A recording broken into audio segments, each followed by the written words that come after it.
As we all know, Polybridge 2 is coming out on May 28th. Once it does come out, I will be doing daily uploads of Polybridge 2 to keep you guys entertained. However, before I say goodbye to the original Polybridge game, I realized that there is one more thing that I really wanted to get done.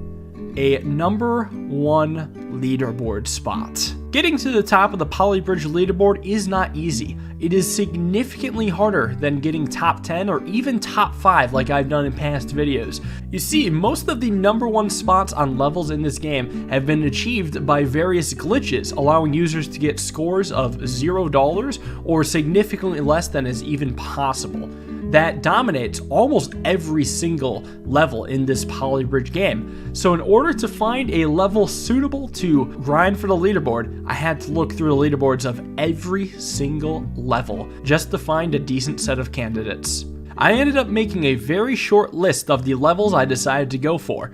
My criteria for picking a level just meant that the number 1 spot could not be a $0 bridge because I did not want to beat it by using glitches, and it could not be significantly ahead of the other contestants. You will find that many bridges at the top of the leaderboard have a single person, usually Eunice, and their score is a quarter of the second place score, which means he augmented some glitch with a few necessary materials. Ultimately, I ended up settling on level 713 called Drop Me Off. The score seemed legit.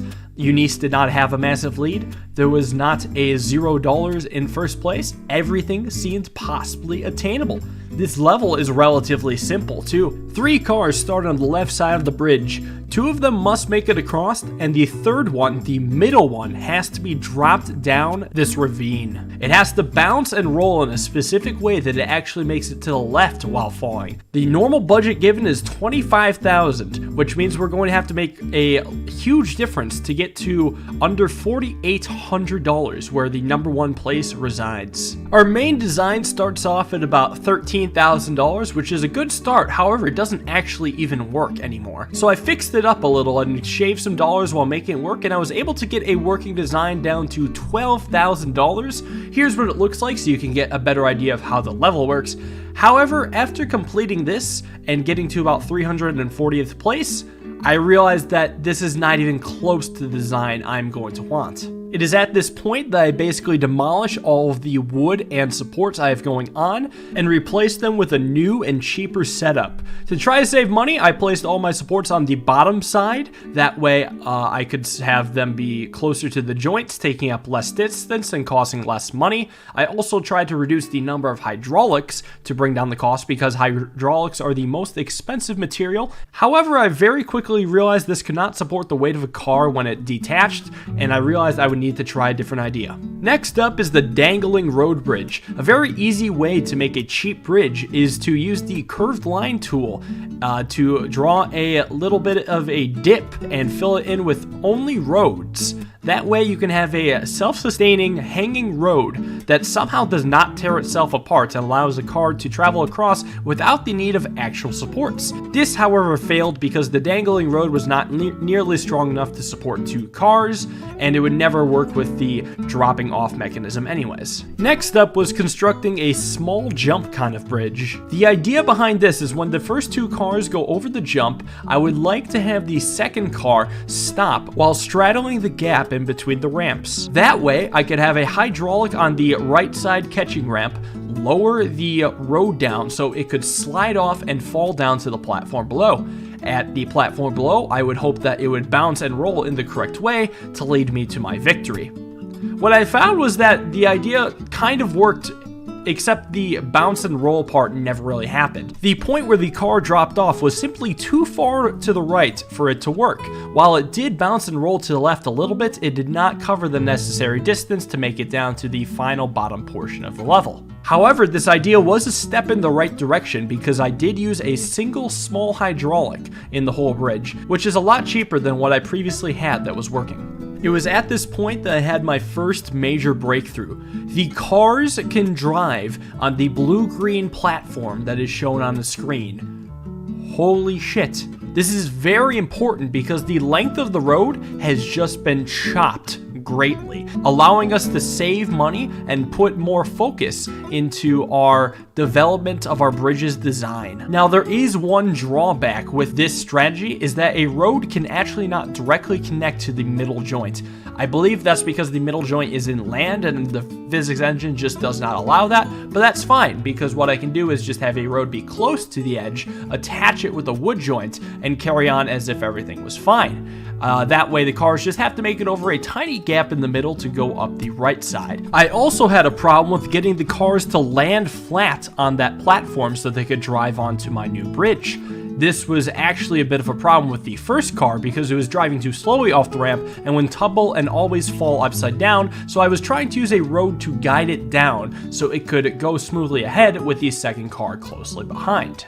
Eventually, I was able to find a spot where I could put a tiny road nestled by a triangle of wood to allow the first car to land upright, allowing us to finally be able to drive up the bridge we've constructed. Now it is time to figure out how to do our main bridge. This level only allows us to have 5 total roads and 1 has been used on the left side, so we have to make a bridge with only 4 roads spanning from the middle to the upper right.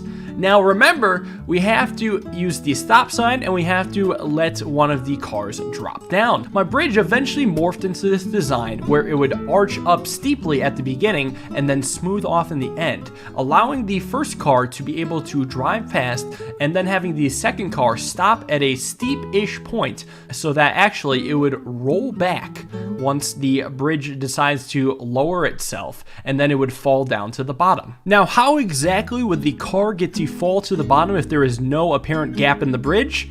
One tiny hydraulic. So it turns out that the weakest part of the bridge before adding the hydraulic was the small piece of wood attaching the leftmost road to the middle joint. I realized that I could correct that by adding in a hydraulic to make it stronger and also have that hydraulic expand to create a gap, allowing the car to fall down. Killing 2 birds with 1 stone. Not a bad idea. However, you gotta realize one simple flaw. It doesn't fucking work.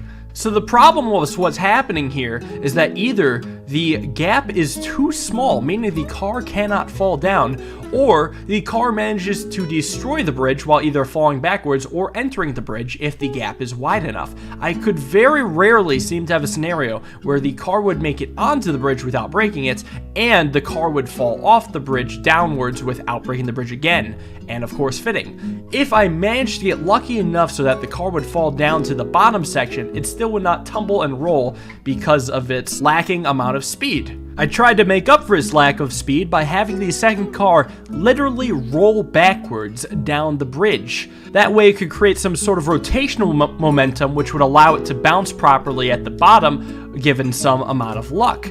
However, it would usually get stuck in the gap anyways and not really work. This is about the closest I got with this idea. It was at this point that I decided to call it a night. I went to sleep hoping my dreams would bring me revolutionary ideas to give me great poly bridge success. I slept on it, and sure enough, I realized the ultimate strategy. The falling road, something that I had considered to be Polybridge cheese and something that will be fixed in Polybridge 2. I realized I could use the falling road to my advantage. Now, the main way that people use falling roads is to place a road so high off the top of the screen that it gains insane velocity that it will catapult the car across the level. This is pretty cheesy, and this is not at all the way I used the falling road. The purpose of the falling road in my strategy was to flip the car upright. I had realized that my previous mechanism to keep the first car upright cost almost $1,000. So if I was able to replace that with a single falling road, not even falling from that great a height, I could use that money to reinforce my main bridge and create a working solution. Turns out, finding the perfect falling road position is not easy, because not only do I need to flip over the first car so it continues driving, I have to make sure that it doesn't accidentally fuck up the second car, and I have to make sure that the second car does not pass up the first car at the time of this flip. Eventually, I found a working spot, but it definitely took a good 20-30 minutes. So with all of this extra money, how can I invest that into a stabler and better bridge? Well, I found out something very quick that was helpful. putting an extra support in the leftmost area was actually the biggest change of effectiveness I've seen with the bridge so far. Just adding it there made it so much more stable that allowed me to be able to work with different starting points for the leftmost road without taking too much of a hit. That way I could create a larger gap without it being broken by cars driving over it. Eventually, I made a breakthrough. The second car was finally falling down to the platform below, and not with my tumbling mechanism from the day before, but by sliding down backwards. This was big because this was a lot more controllable. I could adjust roads on the bridge to manipulate the car's speed and timing of it falling down the gap to create a different landing every time until I found something that would bounce backwards like we had seen so long ago. And shortly after, a miracle happened.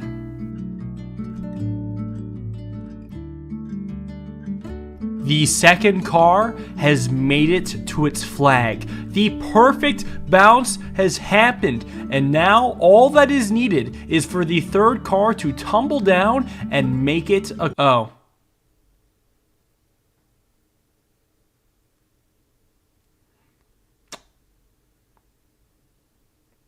Well, that sucks. I had found out that not only does the third car destroy the bridge, but the bridge itself is luck-based. It turns out that only 1 in 6 times does the third car actually get to determine the fate of the bridge, which is a damn shame. Even when the second car falls down, it may not always make it to its flag. This, however, is a fixable problem, because I had studied this result and realized that the falling road itself impacted how the third car tumbled down. Because the third car was standing on the falling road as it tipped over, it landed in such a way that fucked my bridge. So I had to do this again with a different falling road.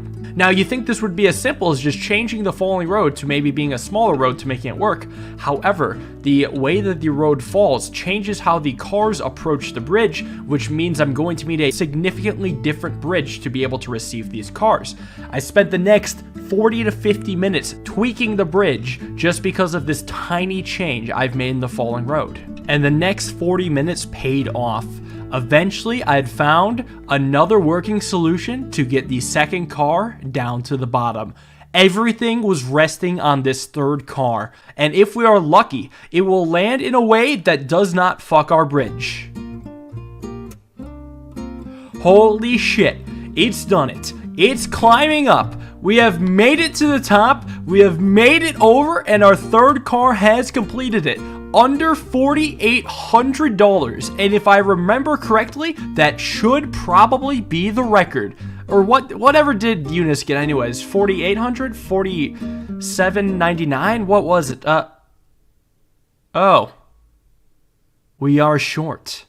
$24 off of our goal. Even though we have yet to actually claim first place on the leaderboard, we are the second person to make it under $5,000 in this level, and we have made a massive jump from 341st to second place. We are $24 away. Now, usually $24 is very easy to shave, but once again, if you make even a minor change in this bridge, you will suffer the consequences. Even the smallest change will totally alter the course of how this bridge works.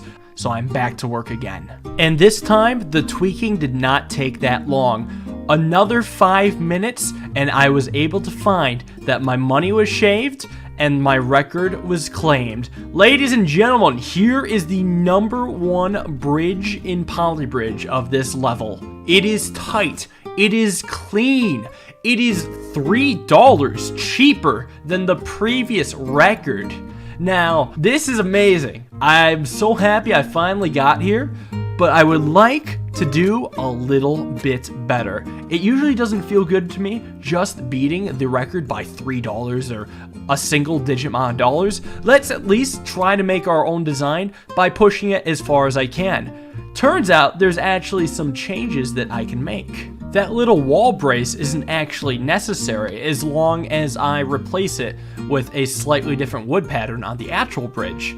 This can let me save a couple $100, however, it's going to take a lot more tweaking. And on top of everything, this bridge is definitely RNG based, so I usually have to replay a design 6 or 7 times before I know for sure that it's not going to work.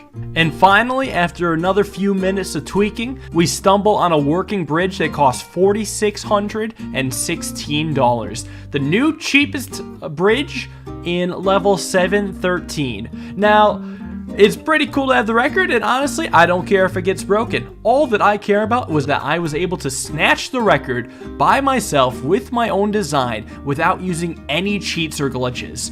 That is pretty rare in Polybridge these days, so it was really cool to pull that off before the release of Polybridge 2. Speaking of which, when that game comes out, I will be uploading it daily, so I hope to see you guys then. This will serve as a fantastic send-off for the Polybridge series. Maybe there might be a couple more episodes before the new game comes out, but that's really up in the air. Thank you guys so much for watching. Hope you enjoyed, and I appreciate you guys sticking along for this Polybridge journey. See you guys in the next one.